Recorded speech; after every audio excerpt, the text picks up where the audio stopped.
Fala pessoal, muito bom dia, boa tarde, boa noite, boa madrugada para você, meu querido aluno, minha querida aluna. Vamos para mais uma aula aqui comigo, professor Breno Leza Cardoso, e hoje nós vamos tratar sobre, eu acho que é a decisão mais importante de 2025 para o direito do trabalho, envolvendo direito do trabalho, direito administrativo e até mesmo direito constitucional, por óbvio que é uma decisão que veio do STF. Tema 1118 e a responsabilidade da administração pública na terceirização. Quem que deve provar a ausência de fiscalização? Quem que tem que provar a negligência da administração pública? E eu digo que se não for a decisão mais importante do ano, será uma das decisões mais importantes desse ano, porque isso gerou uma discussão muito forte na Justiça do Trabalho, em que nós tivemos vários entendimentos divergentes, previsão em lei, ausência de previsão em lei, somente súmula, enfim. Então hoje nós vamos tratar aqui do tema 1118 do STF. Se você estiver vendo esse vídeo no YouTube, eu estou liberando essa aula aqui gratuitamente no meu YouTube. Não se esqueça de clicar aqui para você curtir esse vídeo, para você se inscrever no nosso canal e nunca perder um vídeo novo aqui. Eu estou presente no YouTube e a cada dia mais estarei mais presente. Ok? Então vamos lá, pessoal. Como vocês viram, nós vamos falar hoje sobre um ponto específico do que? Da terceirização. E antes de adentrarmos a esse ponto específico da administração pública, eu quero te lembrar o que é de fato a terceirização, né? Você, por favor, nunca vá para a sua prova, nunca, sem ler a Lei 6.019. Nunca vá para a sua prova sem ler a Lei 6.019. Nós passamos por um período sem regulamentação em lei específica da terceirização. Nós tínhamos somente a súmula 331 do TST, tá? Somente a súmula 331 do TST. E depois com a Lei 13.429, salvo melhor juízo, de 2017, posteriormente a reforma trabalhista, Lei 13.467 de 2017, nós tivemos a regulamentação da terceirização na Lei 6.019. Antes, ela tratava somente do quê? Do trabalho temporário. E aí veio a Lei 13.429 e depois a Lei 13.467, a reforma trabalhista, e colocou ali, digamos, a tampa na panela e informou que terceirização, a regulamentação é feita pela Lei 6.019 juntamente com o trabalho temporário, tá? Então, terceirização, pessoal, você tem que ter em mente que o termo correto a ser utilizado, é o que? É prestação de serviço a terceiros. Prestação de serviço a terceiros, em que você tem uma empresa que não quer desenvolver aquela atividade dentro da sua cadeia de produção, não quer contratar pessoas diretamente como seus empregados, suas empregadas para exercer aquela função, e aí ela contrata uma outra empresa, ela tem um contrato que não é um contrato trabalhista, é um contrato civil, um contrato empresarial, para que essa outra empresa, normalmente especializada na prestação daquele serviço, daquela atividade, por meio de seus empregados e sob a sua responsabilidade, realiza aquela atividade. Vamos pensar aqui? Vamos lá, vamos pegar um exemplo. Nós temos o MEC, certo? Um mestre em questões. Aqui nós somos uma instituição de ensino, né, pessoal? O mestre em questões é uma instituição de ensino. Só que eu tenho aqui como diversas atividades. Eu tenho o setor de RH, setor administrativo, eu tenho o setor de professores e também temos aqui o setor de portaria, vigilância e limpeza. Perdão, pessoal, eu tô com a garganta ruim, eu tô bem gripado, mas eu não gostaria de perder tempo aqui e deixar essa aula sem ser gravada. Então tô aqui, já peço desculpas pelas minhas tosses aqui, pela minha garganta ruim, talvez a voz um pouco fanha, ruim, mas vamos que vamos. Então, aqui no MEC eu tenho várias atividades sendo desenvolvidas, mesmo sendo uma instituição de ensino. Só que eu não quero contratar diretamente uma pessoa para ser o vigilante, para ser o porteiro, para ser o senhor, a senhora da limpeza aqui.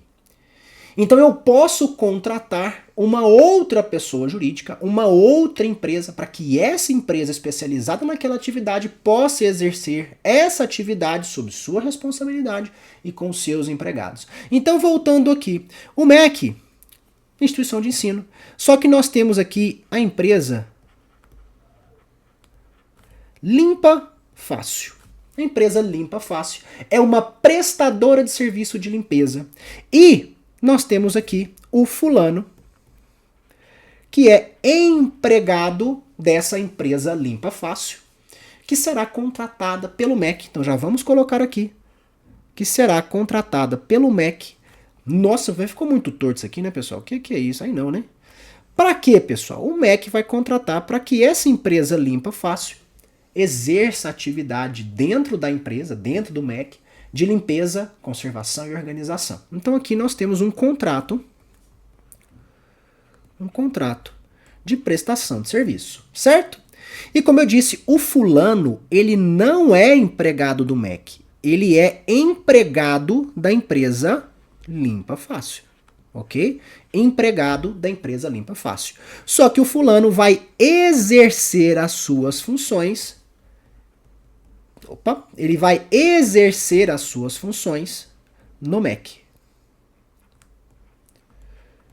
Ele vai exercer as suas funções no MEC. Então, lembrando, fulano não é empregado do MEC, ele é empregado da empresa Limpa Fácil, que, consequentemente, é uma prestadora de serviço que vai prestar o serviço de limpeza, conservação lá no MEC. A doutrina chama isso daqui de uma relação triangular. Eu, Breno, não vejo muito, eu adoto a teoria minoritária, que nós temos ali uma linha ondular. Mas aqui, para a doutrina majoritária, é uma pirâmide, é um triângulo, né, que nós temos três partes. A empresa tomadora de serviço, contratante, a empresa prestadora de serviço e o empregado, que, repito, é empregado da empresa prestadora e não da tomadora. E durante muito tempo, pessoal, nós não tivemos, como eu disse no começo da aula, previsão legal para a terceirização. Nós só tínhamos a súmula 331 do TST. Nós só tínhamos a súmula 331. Então vamos voltar aqui, vamos colocar. Em um primeiro cenário seria a ausência de lei, certo? Que, conforme o entendimento, você falou, nós precisamos regulamentar isso aqui, nós precisamos prever pelo menos o mínimo nisso daqui. E aí nós tivemos a súmula 331 desse tribunal, que previa a terceirização. Só que depois, pessoal, nós passamos por algumas modificações e nós tivemos a lei 13.429, se no comentário vocês puderem colocar, que agora me falhou um pouquinho a memória aqui, pessoal, de 2017, e depois a lei 13.467 de 2017, que alteraram a lei 6.019, e a partir daí nós tivemos a regulamentação da terceirização em lei estrito sensu, em lei formal, lei ordinária, tá certo? Então primeiro nós não tínhamos lei, depois nós passamos pela súmula 331 do TST e em 2017, com a modificação de duas leis, nós tivemos a regulamentação da terceirização lá na lei 6.019, juntamente com o quê? Com o trabalho temporário. O que você precisa tomar muito cuidado é a diferenciação entre atividade fim e atividade meio. Por que eu falo isso? Pessoal, atividade fim é a atividade principal da empresa. E a atividade meio é uma atividade acessória, uma atividade secundária. E por que essa diferenciação é muito importante para você? Olha só. Antigamente, essa diferenciação era substancial por conta da licitude ou ilicitude da terceirização. É isso mesmo que você ouviu. Porque antes de termos a modificação na Lei 6.019, nós seguimos a súmula 331 do TST, o entendimento do TST, que só poderia ser terceirizada uma atividade meio da empresa, ou seja, uma atividade acessória, com o objetivo de resguardar de fato direitos trabalhistas, para que não houvesse uma redução drástica do custo empresarial e assim, consequentemente, uma possível exploração de trabalhadores por parte do instrumento da terceirização. Então, para o TST, você não poderia terceirizar a atividade fim. Exemplo, aqui no MEC, como eu te falei, nós temos o RH, nós temos o setor administrativo, nós temos o setor de vendas, nós temos o setor dos professores. O que é a atividade principal do MEC? lecionar. Por exemplo, professores. Eu não poderia antigamente terceirizar a função de aula, dar aula ou gravar ao vivo, enfim. Os professores, as professoras deveriam ser contratadas diretamente pela empresa. O MEC não poderia contratar uma empresa que tem diversos professores para prestar essa atividade na instituição de ensino, para ensinar. Mas o MEC poderia, por exemplo, terceirizar a portaria. Poderia, por exemplo, terceirizar a vigilância. Porque essas são consideradas, pessoal, atividades acessórias. Atividades meio da empresa. Atividades secundárias. Só que o que aconteceu? Você vem aqui. Você precisa se lembrar que isso foi questionado lá no STF. E você não pode, presta atenção, você não pode esquecer do tema 725 do STF, em que esse tribunal decidiu ser lícita a terceirização de qualquer atividade, independentemente do objeto da empresa, independentemente da atividade da empresa.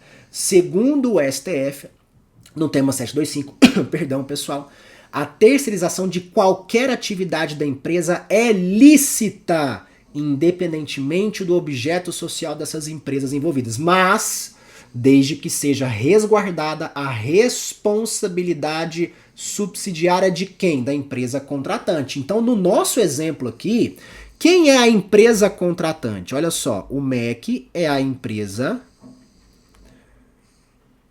contratante. Então, caso a empresa Limpa Fácil não responda, não consiga arcar com os encargos trabalhistas do fulano, o MEC ele pode ser acionado judicialmente para responder de forma subsidiária. Mas o MEC ele tem que fazer parte do processo, tem que fazer parte da relação processual e constar no título executivo, ou seja, constar na sentença, no acordo, enfim, na decisão que reconhecer a sua obrigação subsidiária ao pagamento das verbas trabalhistas. No nosso caso, a empresa LF sumiu, fulano entrou com a ação contra a empresa LF e contra o MEC de forma subsidiária. A discussão da atividade meio e fim não importa, porque o STF reconheceu que pode sim ser terceirizada qualquer atividade da empresa. Beleza? Só que aqui o MEC vai responder de forma subsidiária. A principal não responde, você busca bens, busca dinheiro, busca o que for da empresa subsidiária. Só que aí vem o questionamento. E se a empresa contratante for a administração pública? Eu já adianto. Nós tínhamos previsão na Lei 8666, o famoso artigo 71 da Lei 8666. Nós vamos passar aqui em alguns passos até chegar nesse entendimento do STF, mas eu já te adianto. Se você olhar a Lei 14133, a nova lei de licitação, que em tese superou, revogou a 8666, nós temos previsão específica que lá a administração pública não pode terceirizar a atividade principal. Eu não posso contratar diretamente um analista de tribunal regional do trabalho, por exemplo. Você não pode contratar carreiras de Estado diretamente. Por quê? Pelo princípio do concurso público, pelo princípio da impessoalidade, mesmo que haja uma licitação, não pode. A administração pública só pode terceirizar atividades meio, atividades acessórias, vigilância, limpeza, portaria, beleza? Só que o que foi decidido, o que foi questionado lá no STF, no tema 1118, a questão da responsabilidade subsidiária e a fiscalização da administração pública. Quem tem que provar que a administração pública foi negligente na fiscalização? Antes de chegarmos lá, nós vamos passar, pessoal, por alguns passos para que você entenda a evolução de entendimento nisso aqui. Primeiro passo é o seguinte, o que nós tínhamos? Passo 1. Nós tínhamos a Lei 8666 de 93, que lá no seu artigo 71 isentava a administração pública de qualquer responsabilidade em caso de terceirização. Digamos que a administração pública licitou, fez tudo correto, o contrato está correto, a licitação foi correta, e a empresa prestadora de serviço não arcou com os encargos trabalhistas daquele empregado. A responsabilidade, existe responsabilidade pela 8666 de 93 da administração pública? Não. Vamos ler comigo. Artigo 71. O contratado, no caso nosso aqui seria a limpa fácil, é responsável pelos encargos trabalhistas, previdenciários, fiscais e comerciais resultantes da execução do contrato. Beleza.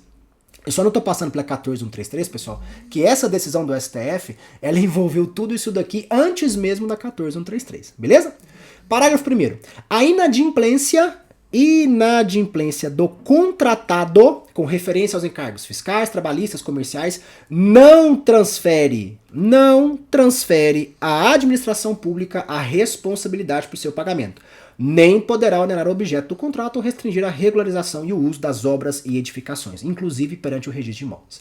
Aí veio o TST e falou, olha, não concordo com essa lei aí não. Lá no ano 2000, em uma de suas resoluções, lá no ano 2000, o TST, entre aspas, inovou aqui no item 4 lá da súmula 331, que essa daqui é a redação antiga, porque a redação foi modificada, nós vamos chegar lá. O que o TST falava? Vamos lá. O inadimplemento das obrigações trabalhistas por parte do empregador implica na responsabilidade subsidiária do tomador de serviço com aquelas obrigações. No nosso caso, o MEC, o tomador de serviço, a contratante, limpa fácil, a prestadora de serviço. Vamos trocar o MEC pela administração pública agora, porque olha só, inclusive quanto aos órgãos da administração direta, das autarquias, das fundações públicas, das empresas públicas e das sociedades de economia mista. Então aqui ele igualou o empregador privado e a administração pública como responsáveis subsidiários no caso de terceirização. Desde que, olha só, desde que haja participado da relação processual, ou seja, tem que constar no processo, e constem também no título executivo judicial. Tem que estar lá na sentença, registrado, no acordo, enfim, na decisão que condenar. E aí nós tivemos o que, pessoal? Uma controvérsia judicial, uma controvérsia jurídica relevante, que é o requisito lá da ADC, Ação Direta de Constitucionalidade. E isso chegou lá no STF, pela ADC 16. Isso aqui você precisa saber, tá? E o que o STF lá em 2010 falou? Porque você tinha a súmula 331, item 4, contrária a Lei 8666, lá no artigo 71, parágrafo 1º. E o STF falou que a previsão da Lei 8666, artigo 71, parágrafo 1º, é constitucional. Então a administração pública não teria responsabilidade. Valeu o que consta na súmula 331. Aí o que o TST fez, pessoal? O TST voltou e falou, tá bom, eu tenho que obedecer o STF, né, efeito vinculante, erga omnes. O que o TST fez? No item 4, ele tirou isso aqui. A redação atual do item 4 não tem isso daqui, ó. Seria para empregadores da área privada. Só que aí ele foi e criou o item 5 e o item 6 da súmula 331 em 2011, pós-julgamento. Nossa, que torto, hein? Pós-julgamento do STF. E como é que veio esse item específico da administração pública? Os entes integrantes da administração pública, direta e indireta, respondem subsidiariamente. Olha só, respondem subsidiariamente, nas mesmas condições do item 4 que nós lemos anteriormente. Caso evidenciada a sua conduta culposa no cumprimento das obrigações da Lei 8666, especialmente na fiscalização do cumprimento das obrigações contratuais legais da prestadora de serviço como empregadoras. A aludida responsabilidade não decorre de mero inadimplemento das obrigações trabalhistas assumidas pela empresa regularmente contratada. Então, em 2011, o TST falou, tá bom, STF, beleza. O artigo 71, parágrafo 1º da 866 é constitucional? É constitucional. Só que eu ainda assim vou inovar de novo. Olha, o Apolo até roncou aqui agora, pessoal. Eu vou inovar de novo. A responsabilidade não vai ser automática. De fato, o mero inadimplemento não é suficiente para que a gente consiga responsabilizar a administração pública direta e indireta. Só que se houver conduta culposa, especialmente na fiscalização das obrigações trabalhistas da empresa que é contratada, aí ela pode responder de forma subsidiária. E isso, de novo, E isso, de novo, chegou ao STF. Vamos até voltar, pessoal. Eu até esqueci de contar os passos. Ó. Aqui é o passo 2. Tá? Aqui, o passo 3. Aqui, o passo 4. E o nosso passo 5, pessoal, é justamente o tema 246. Chegou lá no STF é o seguinte, por favor, né? O TST está inovando de novo, ele está falando, criando regras de novo. E o STF, no tema 246, concordou com o TST. Concordou com o TST em relação ao item 5 da súmula 331. E disse o inadimplemento dos encargos trabalhistas dos empregados do contratado, olha só, não transfere automaticamente ao poder público contratante a responsabilidade pelo seu pagamento, seja em caráter solidário ou subsidiário, nos termos da Lei 8666. Esse julgamento foi em 2017. Só que se você observar, o STF falou o seguinte, olha, não vai transferir de forma automática. O TST lá na 331 tá certo. Só que você não entende, que essa aqui é justamente a tese, que quando ele fala que não transfere automaticamente, ele está falando que pode ser transferido de outra forma que não automaticamente. Então, nesse caso aqui, no tema 246, nós tivemos um embargo de declaração. Nós tivemos um ED para esclarecer. Falou, não, peraí, STF, você falou que não passa de forma automática a responsabilidade, mas como é que vai passar então? Você precisa registrar, há uma omissão, há uma obscuridade. E o STF, para manter, né, a pose, falou, não tem nada de obscuridade aqui. O acórdão tá claro, e eu vou falar baixinho aqui, ó, não tá. Se você ler lá o acórdão, não consta nada disso que ele vai falar no resultado dos embargos. Os embargos deram certo de uma forma errada. O STF falou que não há obscuridade, mas na decisão dos embargos ele esclareceu o que não tinha no acórdão. Tá? Então, segundo o STF, não se caracteriza obscuridade, pois conforme está cristalino no acórdão, que pancada, hein? E na respectiva tese da repercussão geral, você viu a tese comigo ali agora, não tem nada, né? Mas enfim, a responsabilidade subsidiária do poder público não é automática. Isso aqui tem, certo? Está lá. Dependendo de comprovação da culpa em eligendo ou culpa em vigilando, o que decorre da inarredável, inafastável obrigação da administração pública de fiscalizar os contratos administrativos firmados sob os efeitos da estrita legalidade. Esse julgamento aconteceu em 2019. Tá, pessoal? Culpa em eligendo. Culpa.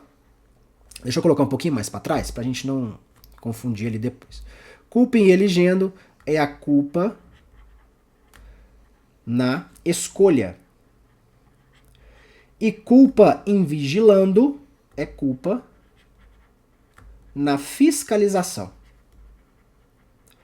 Então aqui, segundo o STF, lá no tema, olha só, lá no tema 246 e também no nosso passo 5, né? Passo 6, decidiu que a administração não é responsável de forma automática e você precisa ter a comprovação da culpa da administração pública na escolha da empresa ou na fiscalização do dia a dia ali. Só que aí eu te pergunto, com essas decisões aqui que você viu comigo, né, que eu tô até acabando, de quem é o ônus da prova? Que o STF não falou nada na sua decisão. De quem é o ônus da prova de comprovar essa culpa em eligendo e essa culpa em vigilando? E foi isso que deu a confusão que deu.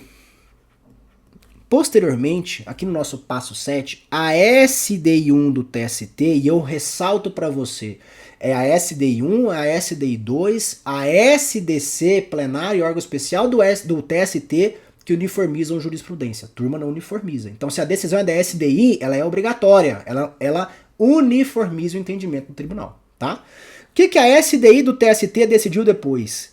Que esse ônus é da administração pública. Para o TST, a administração pública tem que provar que de fato efetivou a fiscalização dos contratos, dos pagamentos, dos direitos trabalhistas. E aqui o TST utilizou, pessoal, simplesmente da teoria da facilidade da prova, da aptidão da prova. Pensa comigo aqui, sem digamos, direcionamento, sem um lado. Para quem é mais fácil provar a fiscalização? Para a administração pública ou para o empregado? O empregado não tem acesso, pessoal, aos documentos que ficam entre empresa e administração pública. Isso aqui é uma prova negativa para o empregado. Ele tem que provar que não ocorreu. E como que ele vai fazer essa prova? Então, para o TST, nesse ponto, ele falou, ok, então a prova, pelo princípio da aptidão da prova, para se evitar uma prova diabólica, vai ser da administração pública. Isso pela SDI. Só que aí, a Procuradoria-Geral do Estado de São Paulo, num recurso extraordinário, levou para o STF de novo. E nós chegamos no nosso passo 8, que é o tema 118 do STF. E eu vou voltar aqui para já te adiantar quais são esses itens aqui dessa tese. Vamos falar rapidamente. Para o STF, no primeiro item da tese, não é da administração pública o ônus de comprovar a fiscalização. O juiz do trabalho, a juíza do trabalho, não pode exclusivamente se baseando na teoria da inversão do ônus da prova atribuir a responsabilidade à administração pública de forma subsidiária. Eu vou inverter e vou falar que o ônus é da administração. Não, você não pode fazer isso. O juiz do trabalho, em tese, segundo o STF, não pode. E aqui eu estou em dúvida, estou até conversando com outros autores, outros professores, porque o STF fala em inversão do ônus da prova. Mas e a distribuição dinâmica do ônus da prova, que está lá no 818 da CLT e no 373 do CPC? Porque para o STF, a parte autora, o empregado, por se tratar de um fato constitutivo do seu direito, tem que provar que não houve a fiscalização. Tem que provar que a administração pública foi negligente. E o juiz do trabalho não pode atribuir essa responsabilidade à administração pública simples e exclusivamente com base na inversão do ônus da prova. Porque, segundo a PGE São Paulo, não haveria previsão em lei para essa inversão do ônus da prova. E o STF acatou essa tese. Então, segundo o item 1, é do empregado, é da parte autora, o ônus de provar o quê? A ausência de fiscalização da administração pública. A negligência da administração pública. Eu considero isso como um ônus totalmente desproporcional ao trabalhador. Respeitosamente, eu não concordo com essa decisão do STF. Principalmente se você for para uma interpretação teleológica das normas trabalhistas, sistemática, holística. Não é simplesmente estar na lei e pronto, acabou. Interpretação gramatical nem sempre é a mais viável aos casos. E como é que o empregado poderia fazer isso, professor? Olha, eu vejo, por exemplo, uma ação específica de produção antecipada de prova, um peticionamento administrativo com base na lei de acesso à informação, mas olha o trabalho que isso vai dar. Quem tem o contrato, gente, é a administração pública. Quem tem os documentos é a administração pública. E normalmente não é uma prova testemunhal para isso aqui, né? Então, com a devida vênia ao STF, eu discordo, repito, com a devida vênia desse posicionamento. Então, vamos lá, vamos voltar aqui no item 1. Antes, vamos passar pelo item 2 aqui. Só que aí, vamos imaginar que o fulano, ele notificou a administração pública que a empresa prestadora de serviço, a Limpa Fácil, não pagou o seu salário, não pagou as horas extras. O fulano fez isso, mas poderia ter sido feito pelo sindicato, pelo Ministério do Trabalho, pelo Ministério Público do Trabalho, Defensoria Pública, ou por qualquer outro meio idôneo. Então, se a administração pública recebe uma notificação formal de que a empresa prestadora de serviço não está cumprindo com suas obrigações e ela se permanece inerte, a administração fala, tô nem aí não, isso aqui deve ser mentira. Se a administração pública recebe a notificação e permanece inerte, ela é considerada negligente. O STF informou que se houver inércia, nesse caso por parte da administração pública, perante uma notificação formal, ela é negligente e pode ser responsabilizada. E o terceiro item dessa tese,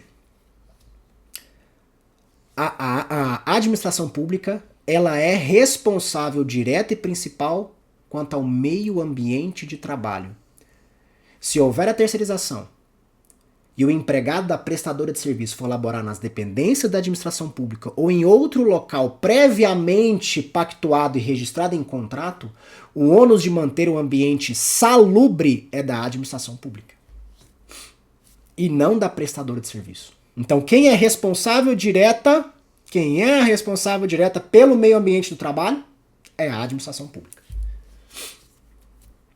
E o item 4, o STF trouxe algumas obrigações, deveres que a administração pública precisa observar. Então vamos lá.